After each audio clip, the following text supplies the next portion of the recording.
अब वक्त आ गया है कि गुलामी की बेड़ियां काट दो। अब वक्त आ गया है कि एकजुट होकर अपनी ताकत बना लो। अब वक्त आ गया है कि अपने अधिकारों की लड़ाई को लड़ो।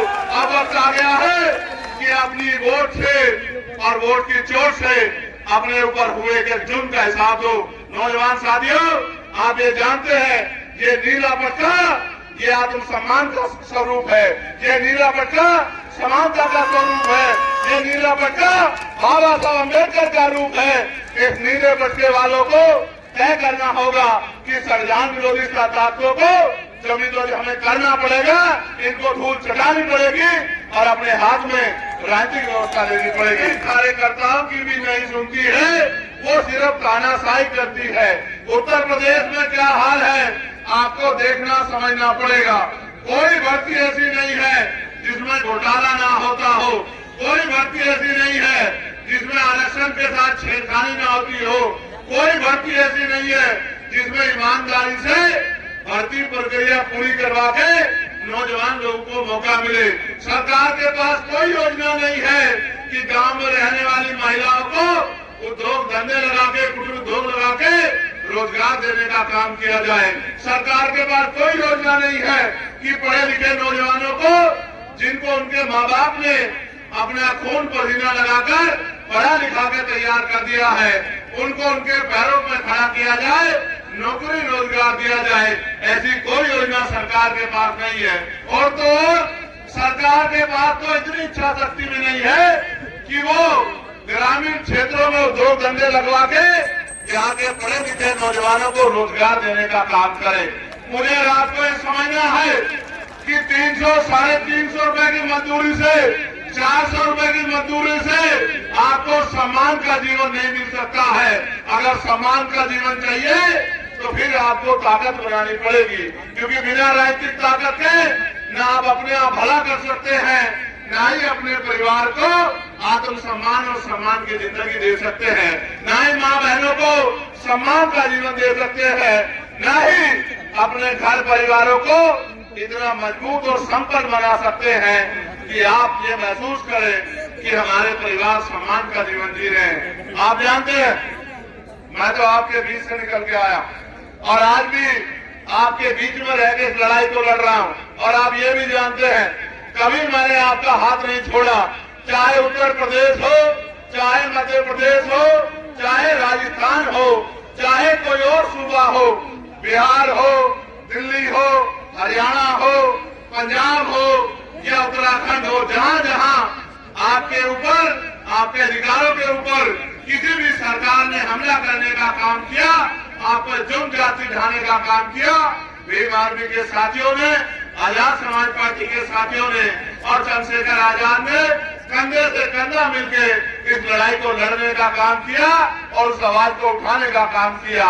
मैं आज भी नहीं भूला हूँ, मैं आज भी नहीं भूला हूँ। यही मुरादाबाद के पास में एक पार्क पे बाबा साहब अम्बेडकर की मूर्ति लगाने की सजा एक नौजवान को मिली थी और पुलिस की गोली से उसको छलनी कर दिया गया था। उसकी मां उसको अपने पल्लू में रखे रो रही थी और मीडिया से अपील कर रही थी कि भाई चंद्रशेखर आजाद तक संदेश पहुंचा दो कि मेरे बेटे को न्याय दिला दे। चुनाव चल रहा था लोकसभा का, मैंने चुनाव को पीछे छोड़ दिया और मैं यही रामपुर पहुंच के मैंने उस परिवार की आवाज उठाने का काम किया और उस परिवार को न्याय दिलाने का काम किया।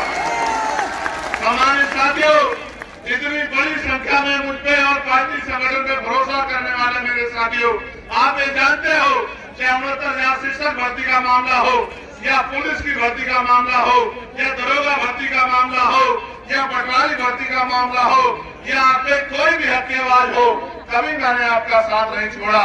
चाहे दिल्ली में गुरु घर टूटा हो या एनआरसी का आंदोलन हो, जब मुसलमान भाइयों को परेशान करने का काम किया गया और आपकी वोट लेने वाले नेता घरों में घुस गए, चाहे मौलाना करीम सिद्दीकी का मामला हो, चाहे तबलीगी जमात का मामला हो, चाहे मौलाना साद साहब का मामला हो, चाहे नासिर जुनैद का मामला हो या अखलाक का मामला हो या पहलू का मामला हो या नजीब का मामला हो या कहीं भी कोई जुर्म हुआ हो। और अभी कुछ दिन पहले उत्तराखंड में चाहे वसीम की हत्या हो, जिस तरह का जुर्म बहराइच में हो रहा जिस तरह का जुल्म बुढ़ाना में हो रहा है, ये नेता जिनको आपने 37 MP जिनके बना दिए, वो चद्दर तान के एसी में पड़ के सो रहे हैं और चंद्रशेखर आजाद सड़कों में आपकी लड़ाई लड़ रहा है। और कभी कोई शिकायत नहीं, कभी कोई शिकायत आपने नहीं की है। और इच्छा ये है, सिर्फ इच्छा ये है कि जिस तरह देश के अमीरों को सुख सुविधा का जीवन मिल रहा है, इस प्रदेश के और देश के हर गरीब को सुख सुविधा का जीवन मिलना चाहिए। इच्छा सिर्फ इतनी है कि जिस तरह से अमीर अपने बच्चे को प्राइवेट स्कूल में अच्छी शिक्षा दिला पा रहा है, गरीब के बच्चे को भी अच्छी शिक्षा मिलनी चाहिए और गरीब के बच्चों को भी रोजगार की व्यवस्था होनी चाहिए। इच्छा ये है, ज्यादा इच्छा नहीं है। इच्छा ये है जिस तरह अमीर अपने बच्चों का और खुद का इलाज प्राइवेट हॉस्पिटल में करा के अपनी जिंदगी को बचा लेता है, गरीब को भी उतना अच्छा इलाज सरकारी हॉस्पिटल में बहुत कम पैसे में मिलना चाहिए। बहुत बड़ी इच्छा नहीं है। इच्छा ये है कि सदियों से जुल्म सहते आ रहे इन गरीबों के हाथ में भी सुख सुविधा और सम्मान का जीवन आना चाहिए। बहुत बड़ी इच्छाएं नहीं है। इच्छा ये है कि गांव में काम करने वाली मेरी माँ बहनों को, जिनको भट्टे में काम करना पड़ता है, जिनको कोल्हू में काम करना पड़ता है, जिनको ईंटें उठानी पड़ती है, जिनको फेरी करना पड़ता है मेरे भाइयों को, और जिन पे जाति धर्म के आधार पर जुल्म हो रहा है, ये जुल्म बंद होना चाहिए। जिस तरह से आरक्षण को खत्म करने का प्रयास भारतीय जनता पार्टी की सरकार दलित पिछड़े वर्ग के लोगों कर रही है, ये आरक्षण के साथ छेड़खानी बंद होनी चाहिए। मैंने तो पार्लियामेंट में मांग उठाई थी, आपने सुना भी होगा कि अब समय आ गया है कि निजी क्षेत्रों में SC ST OBC के लोगों के लिए आरक्षण की व्यवस्था होनी चाहिए। ये पाल, प्रजापति, कश्यप, सैनी, मौर्य, साकेत, पुष्पा, बिंद, राजभर, केवट, मल्ला, जाट, गुर्जर, तमाम जातियों के लोग जो पिछड़े वर्ग में आते हैं, जिनके पढ़े लिखे बच्चे बेरोजगार घूम रहे हैं, इनको संख्या के आधार पर आरक्षण मिलना चाहिए। और जो शेड्यूल कास्ट की जातियां हैं, इनको भी संख्या के आधार पर आरक्षण मिलना चाहिए।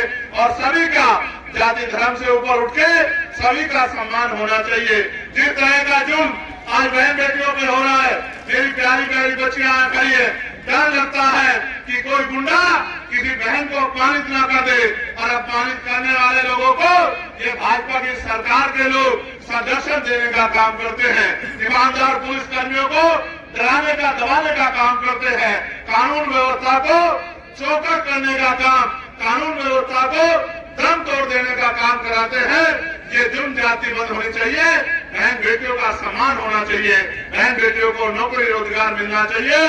और धर्म के नाम पे जो हिंसा हो रही है, जिस तरह से अन्य धर्मों के महापुरुषों को, पीर को, पैगंबरों को, जिस तरह से गुरुओं को अपमानित किया जा रहा है, उनके खिलाफ हिंसा का माहौल बनाया जा रहा है, उनके खिलाफ अपमानजनक टिप्पणी की जा रही है और देश को अस्थिर करने का प्रयास किया जा रहा है।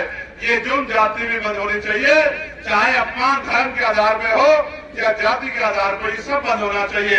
और मेरी इस बात को आप कान खोलकर सुन लो, ये सत्ता बदलती रहेंगी, आती जाती रहेंगी। 75 साल से आप देख रहे हैं, सत्ता आती है, वादे करती है, चली जाती है। उत्तर प्रदेश की भाजपा सरकार ने 2022 में वादा किया था कि अगर हमारी सरकार बनी तो हम किसानों को का बिजली का बिल माफ करेंगे। हमारी सरकार बनी तो बहुत कम दामों में बिजली की व्यवस्था करेंगे। हमारी सरकार बनी तो 500 रुपए में सिलेंडर देंगे। हमारी सरकार बनी तो नौजवानों को भत्ता देंगे। बताओ मेरे नौजवान साथियों, भत्ता मिलता है क्या? नौकरी मिलती है क्या? रोजगार मिलता है क्या?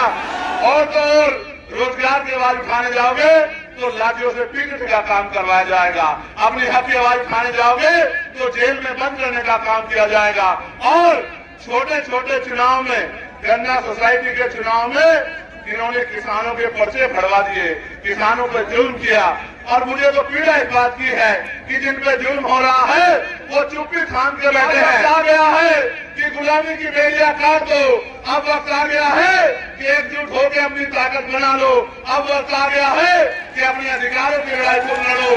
अब वक्त आ गया है कि अपनी वोट से और वोट की चोट से अपने ऊपर हुए के जुल्म का हिसाब दो।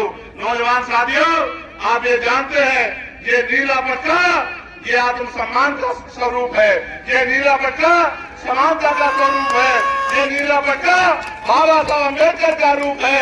इस नीले पट्टे वालों को तय करना होगा कि संविधान विरोधी ताकतों को जमीन तो हमें करना पड़ेगा, इनको धूल चटानी पड़ेगी और अपने हाथ में राजनीतिक व्यवस्था लेनी पड़ेगी।